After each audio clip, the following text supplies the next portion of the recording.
ओम शांति। कर्म योगी जीवन हमें कर्मों के इफेक्ट से मुक्त रखता है और ये बहुत बड़ी कला है कि हाथों से और शरीर के अंगों से हम यहाँ कर्म करें और बुद्धि योग बाबा में लगा रहे। इसकी शुरुआत भोजन खाने से की जा सकती है, पानी पीने से की जा सकती है।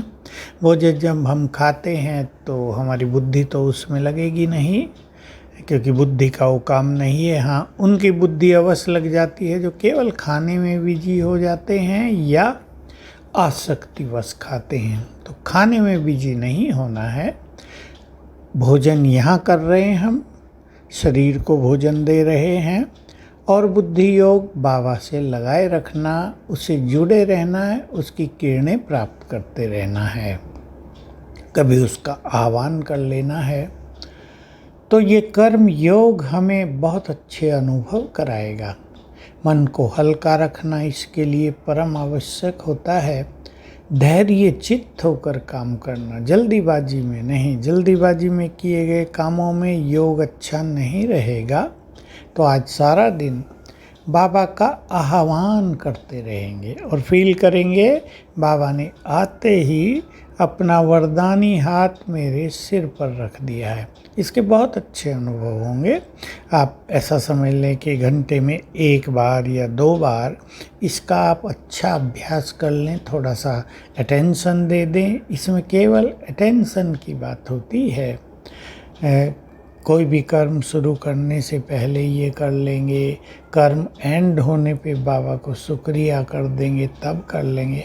कम से कम एक घंटे में एक बार तो अवश्य करेंगे तो बहुत अच्छे अनुभव होंगे। योग एक ऐसा सब्जेक्ट है कि उसमें अभ्यास करने की मेहनत तो करनी ही पड़ती है, लेकिन उसके पीछे कुछ धारणाएं भी हैं, उस पर भी बहुत ध्यान देना होता है। प्योरिटी बहुत अच्छी चाहिए, व्यर्थ से मुक्त रहने का अनुभव बहुत अच्छा चाहिए, ये अभ्यास भी होता रहे।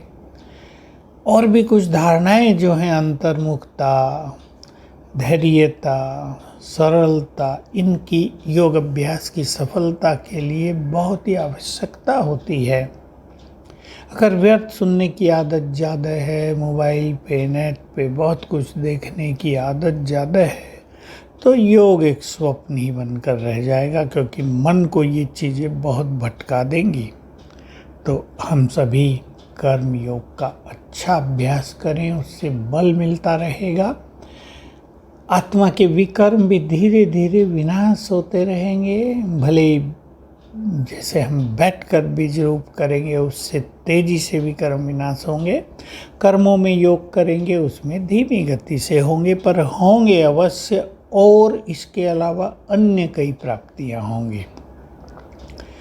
कर्म भोग आते हैं, कुछ भी आ गया हो, पहली चीज होती है उसको स्वीकार कर लेना। मन को उलझनों में न डालना। क्या होगा, कैसे होगा, पैसा नहीं है, कोई साथी नहीं है, क्या करेंगे, अब तो जीवन नष्ट हो गया, कमाई कौन करेगा। इन सब संकल्पों की उलझन से स्वयं को मुक्त करके चित्त को शांत करेंगे। आपको ये अनुभव होगा, चित्त यदि शांत हो गया तो बीमारियां भी शांत हो जाती हैं। कोई नहीं है, ये संकल्प कभी नहीं करना है। ये संकल्प शिव बाबा को प्रिय नहीं है।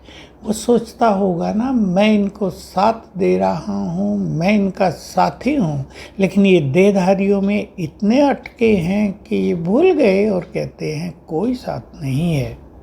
तो बाबा मेरे साथ है।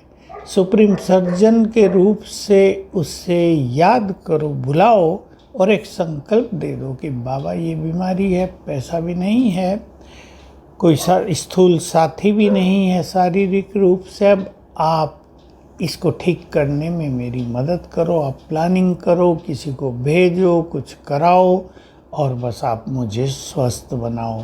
तो बाबा से बातें करते रहने से बीमारियों में काफ़ी मदद मिल जाएगी और बाबा की शक्तियाँ बहुत प्राप्त होंगी। मन को उलझाना नहीं है, एक के सहारे जीना है लेकिन इलाज भी कराना है। इस तरह हम कर्म योगी बनकर कर्म भोग पर विजय पाएंगे और कर्मातीत अवस्था की ओर चलेंगे। ओम शांति।